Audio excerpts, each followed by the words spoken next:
The Lugavika Trail may be finished, but the adventure isn't over yet. Because here in Iceland, when you think you're done, someone casually mentions, oh, by the way, there's another 2-day hike over a volcano between 2 glaciers ending at one of the country's most famous waterfalls. Welcome to the Fimmvörðuháls Trail, 25 kilometers, 2 days and 1 night in a remote hut perched high in the mountains. It's steep, it's exposed, the weather could turn at any second, but if it goes well, the reward is glaciers, volcanoes, lava fields and over 20 waterfalls, all in one hike. This is the grand finale of my Icelandic trek, and trust me, you're going to want to see how this one ends.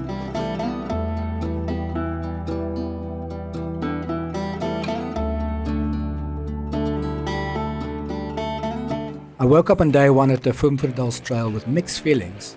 On one hand, I had just finished the Lugavika Trail, my legs were tired, and part of me thought, you know what, a lazy day in Þórsmörk wouldn't be so bad. On the other hand, there was no way I was skipping this. This is one of the most famous extensions in Iceland, and would take me all the way to Skógafoss. The only problem? The warden had warned me, expect wind, expect rain, but it could be manageable. Which basically in Icelandic is, good luck, you're on your own. So this is it. This is now part of the extension, the first day. I'm going to be hiking mostly upwards today, so it's going to be a tough one, about 1,000 meters up, about 11 kilometers, so it's going to take me a while. The warden said there's probably rain coming after 12, so I need to be up there before 12, otherwise it's going to be really tricky and cold. So it's going to be there by the glacier, it's going to be cold today, so I need to get up there and stay warm. So got my rain gear on just in case. The weather is looking cloudy up there, so let's see. So a little nervous, I packed extra snacks and water, pulled on my rain gear and set off early. The first section eased me in, a flat stretch across a dried up riverbed, followed by bridges over some roaring glacier rivers.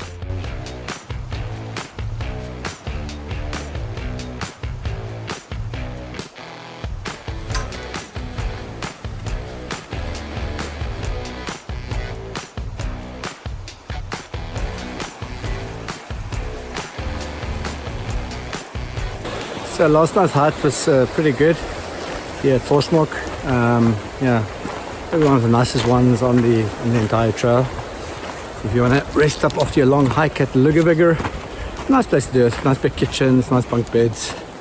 Yeah, I think everyone was also quite happy for finishing the trail. So yeah, we also have a nice reception area. We also charged devices, but it was full when I got there, so I couldn't get the chance.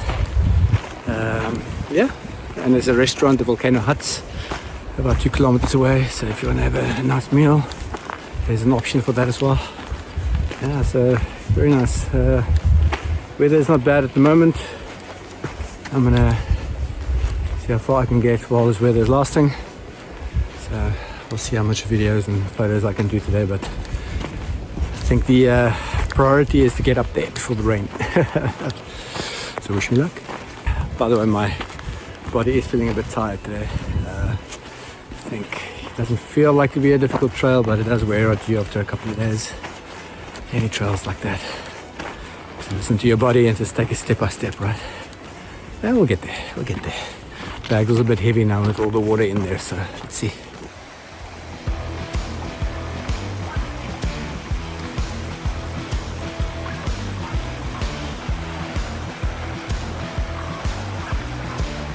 The trail then climbed gently alongside a river with a mountain looming beside me. Cloudy skies, cool air, no rain yet. For Iceland, this was basically perfect hiking weather. I knew what was coming though, a steep, exposed climb of over 1,000 meters of elevation.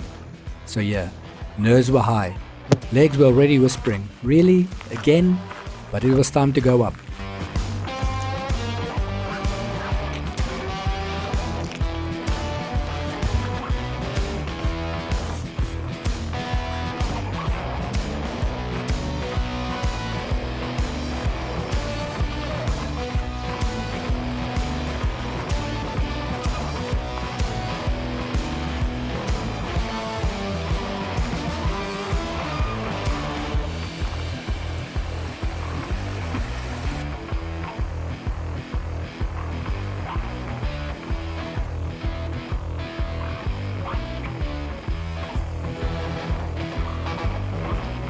And then the climbing began. At first it was steady, winding through the low forest, a rare treat in Iceland, but soon the trees gave way and the trail just pointed straight up. Within minutes my legs were burning, my lugs were working overtime, and my inner voice was asking some very fair questions like, didn't we just hike over 55 kilometers? Shouldn't we be done by now? The higher I climbed, the more exposed it got. The wind started picking up, clouds drifting across the valley below. It was kind of a climb where you stopped to take photos, but really you're just trying not to collapse on the spot. Eventually though, I reached the ridgeline, and suddenly the pain didn't matter anymore. The views open and in every direction, 360 degrees of mountains, valleys and glaciers. Dark volcanic ridges stretched out in front of me, while massive sheets of ice shimmered in the distance. It felt raw, dramatic, and just a little intimidating. Like Iceland was showing off and reminding me who was boss. The weather was still holding, but just barely. I could feel the rain in the air, waiting for the perfect moment to crash the party.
Just when I thought the ridge climb was the hard part, Iceland reminded me we still had a few tricks left.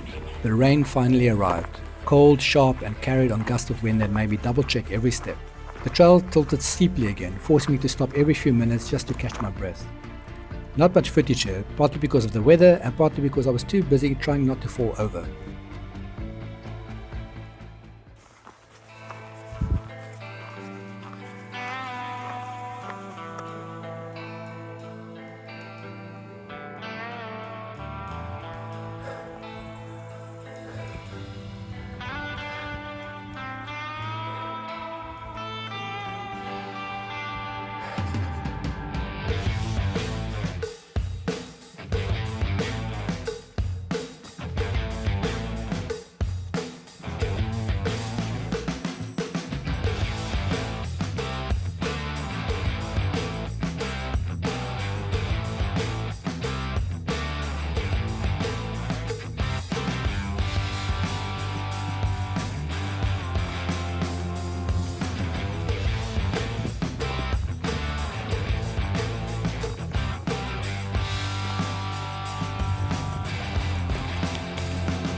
And then suddenly the ground changed. The rocky path gave way to an alien landscape, a volcano zone, black lava rock, streaks of green moss, and flashes of deep red stone painted in the mountainside. It was like walking into a completely different world. The area is famous because it was created by the 2010 eruption, the same eruption that shut down in the European airspace for days. Up here, you're literally walking across fresh volcanic history. The rain eased for a while and I could finally take it all in. Jagged ridges, steaming vents and patches of snow that looked almost silver against the black and red. At one point, it felt like I was walking through a black and white movie. Just me, the volcanic rock and the mist. Surreal doesn't even begin to cover it.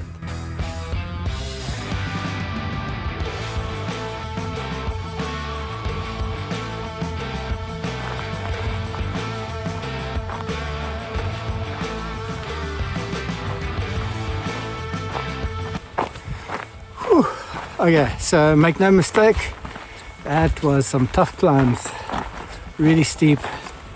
Luckily the weather was good, otherwise it would have been more tough. I was out of breath a couple of times, legs are burning. But I think I've reached the end of the climb for the day. Now it's just flat through the volcanic fields. I think, if I remember correctly, this volcano was created less than a decade ago, or just a bit more than a decade ago. So yeah, it is an incredible sight to walk between these volcanic fields. Yeah, and also walking up, you sort of pass this beautiful glacier next to you. The views are incredible. So if you're up for a bit of a challenge, definitely worth it. Beautiful.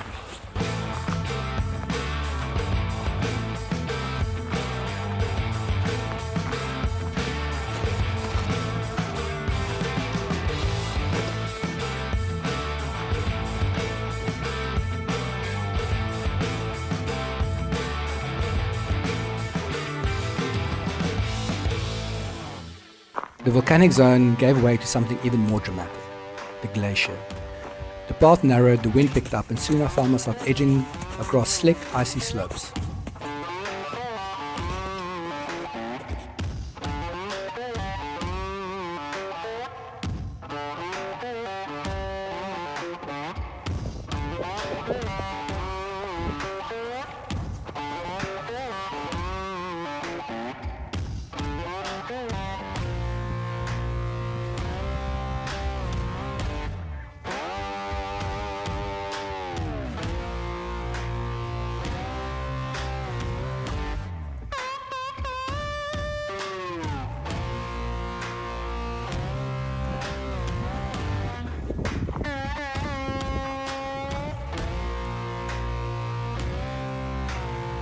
And just as my legs started asking for early retirement, I spotted it, the hut.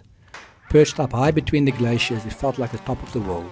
Remote, windswept, and absolutely magical. And there we go. Day 5 done, or day 1 with the extension. Managed to reach the hut. And I try to get warm now and something to drink. That was a tough climb. Yeah, let's do this. Inside I was welcomed by the warden, who as it turns out has been working here for over 25 years. She greeted us like old friends, offering free hot coffee and hot chocolate to every tired hiker who stumbled through the door. In a place like this, that first sip feels like liquid happiness. The hut itself was cozy and simple. Mattresses lined up across the top floor, everyone side by side. I was lucky to arrive early, so I snagged a spot under the window slightly away from the sardine pile. No showers, of course, but there was running water, a stash of snacks for sale, and yes, they even take card. And outside, a tiny toilet house with one of the best views on the planet. Not many bathrooms can compete with a glacier backdrop. The rest of the evening was spent reading, eating, and swapping stories with new trail friends. Somehow up here in the middle of nowhere, it felt like the perfect reward for a long, brutal, but unforgettable day.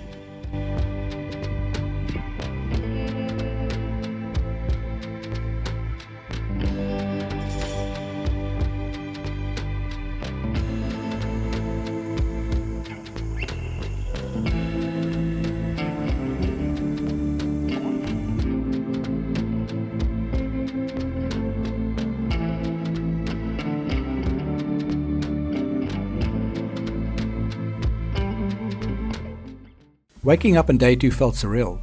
I looked out the window and it was completely clear. Blue skies, bright sun, until I realized we were actually above the clouds.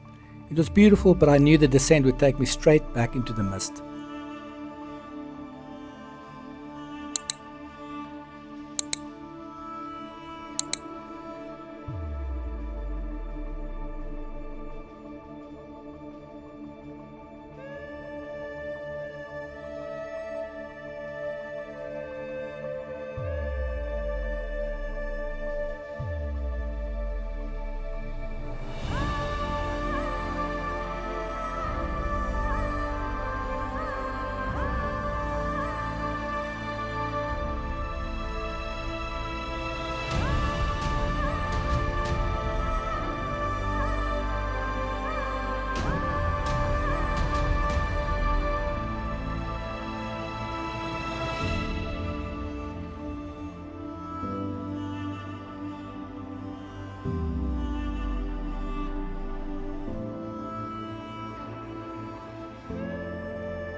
After a quick breakfast, I packed my bag, said goodbye to the hut and started the long walk down.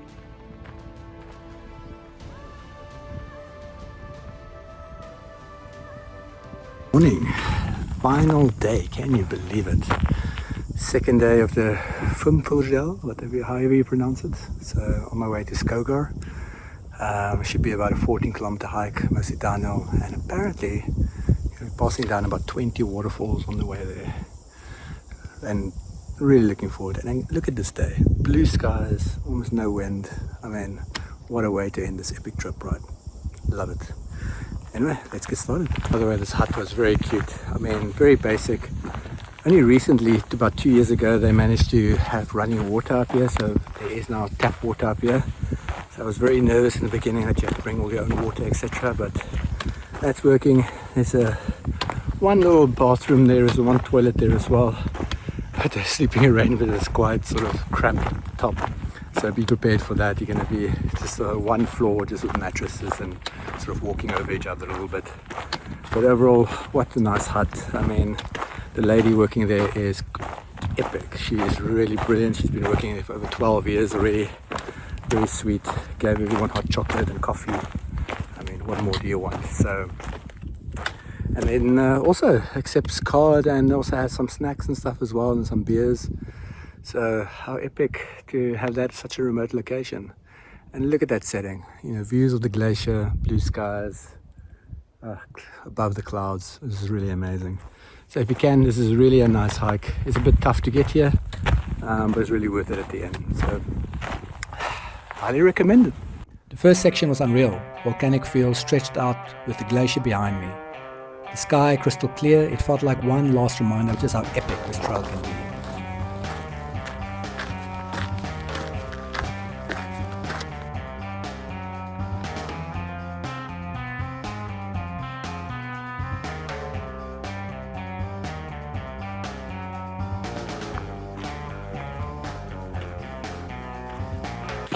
Wow, this is really what it's about, right? 7:30 in the morning, no one else around, clear skies, glacier in front of you, and you're walking in Iceland, the land of fire and ice.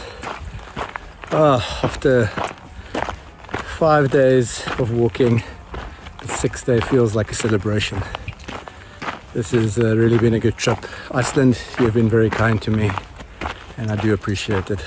I know you can be angry sometimes without any cruelty, but this was definitely a highlight of some of my trips.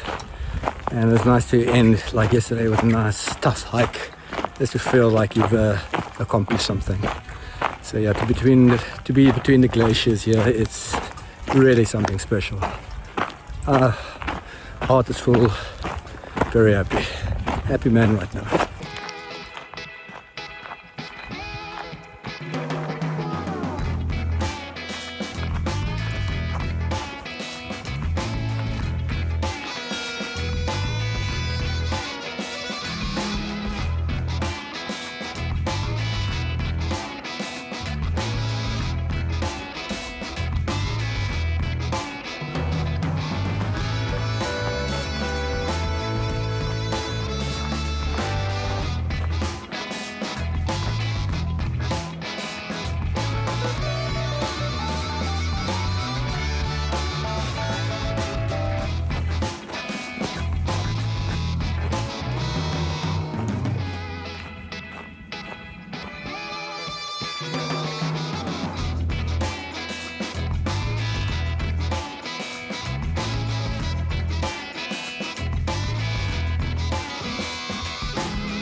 Then came the clouds.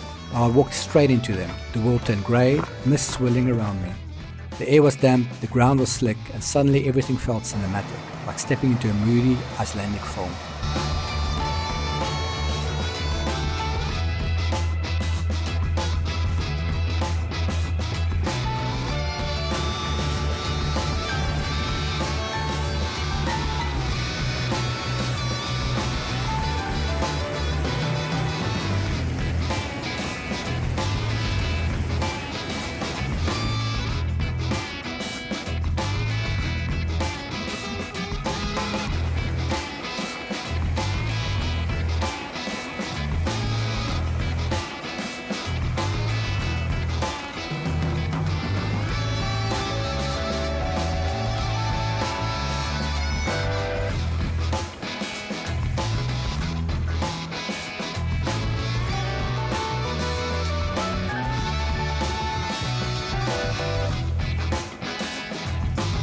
Eventually the clouds thinned and I began to hear it before I saw it.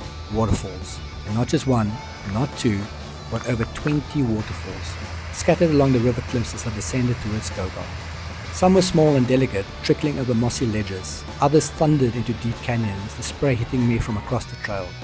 It was impossible not to stop every 5 minutes just to stare. This section felt less like hiking and more like walking through Iceland's greatest hits album.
And then finally the big one, Skógafoss.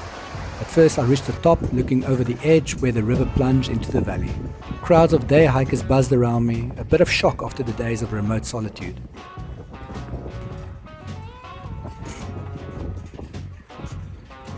But nothing prepared me for walking down the steps and standing at the bottom. The roar of the water, the mist filling the air, and me standing there soaking wet, realizing this was the end.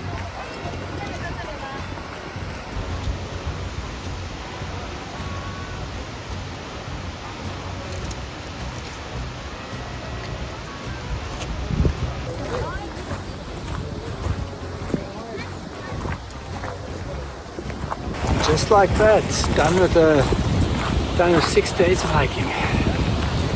Made all the way from Landmaliger to Skogar in 6 days. Just finished the 2 days of the extension of Lagerviger and got down into civilization again.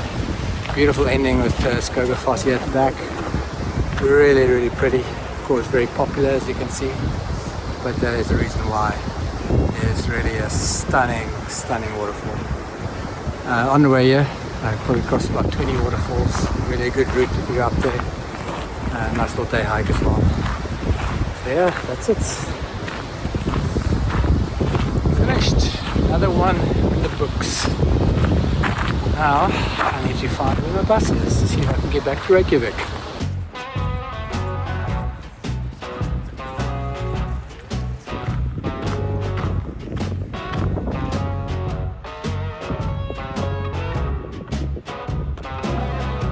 Reykjavik Trail, done and dusted.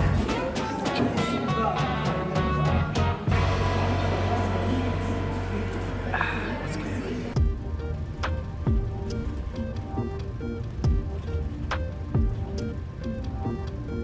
And that was it, the end of the Fimmvörðuháls Trail, and with it the end of my entire Icelandic trek.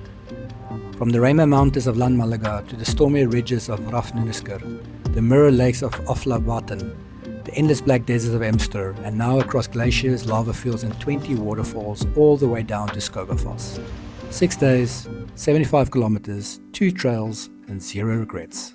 Looking back, it's hard to believe how much Iceland packs into a short distance. Every day felt like a new world: fire, ice, desert, forest and finally water.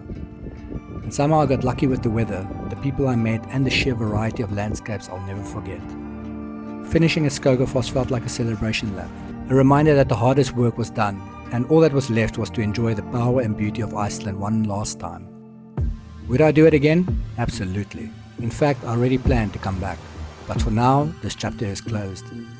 If you enjoyed coming along on this adventure, hit like, subscribe to the channel, and join me for the next journey. Iceland might be over, but the adventure definitely isn't. Until next time, keep exploring.